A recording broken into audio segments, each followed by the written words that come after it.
আমাদের রস খাওয়া শেষ। এখন আমরা চলে যাচ্ছি মানে বাসার উদ্দেশ্যে যাচ্ছি, কিন্তু মাঝখানে মাঝখানে একটু দেখব যে কি আছে এই গ্রামে।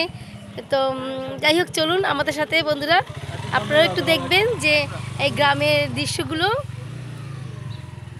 সাথে আমার বোন আছে সোনিয়া, ও আমার ছোট বোন।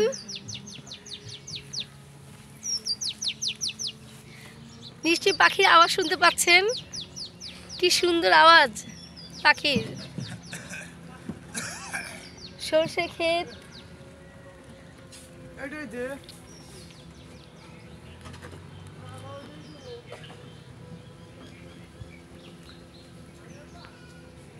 গ্রামের দৃশ্যগুলো দেখলে কিন্তু মনটা একদম মুগ্ধ হয়ে যায়, মনটা ভরে যায়।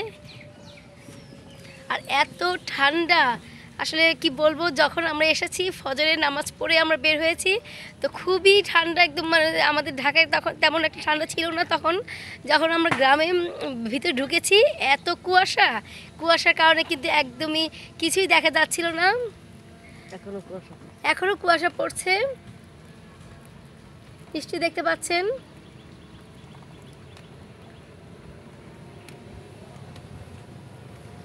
আর একটা নাকে একটা অন্যরকম একটা স্মেল আসছে, মানে গ্রামের যে একটা মানে একটা গন্ধ আছে, সেই গন্ধটা আমি পাচ্ছি, মাটির একটা গন্ধ পাচ্ছি।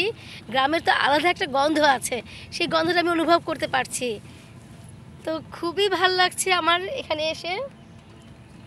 দেখ কেমন কুয়াশাগুলো যাচ্ছে কিভাবে, বন্ধুরা দেখুন, আল্লাহ মেঘগুলো কিভাবে যাচ্ছে।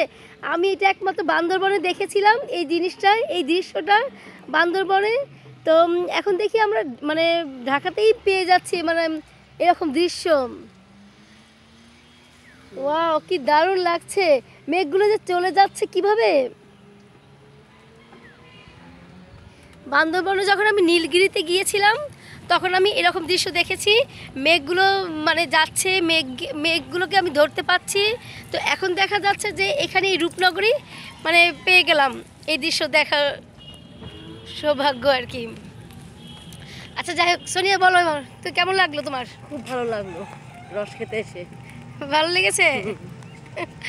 আসলে আমরা আসলে ঢাকার মানুষ, তো ঢাকার মানুষরা এইরকম রস পেলে এবং গ্রামের একটা এই ছোঁয়া পেলে কিন্তু আমাদের মনটা অন্যরকম হয়ে যায়। আমরা এখন একটা অটোরিকশা আছি।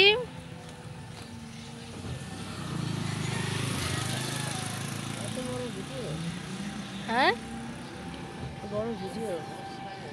হ্যাঁ, সূর্যের মুখ দেখা যাচ্ছে, সূর্যি মামাকে দেখা যাচ্ছে, একটু একটু দেখতে পাচ্ছি, খুব সুন্দর সূর্যি মামা।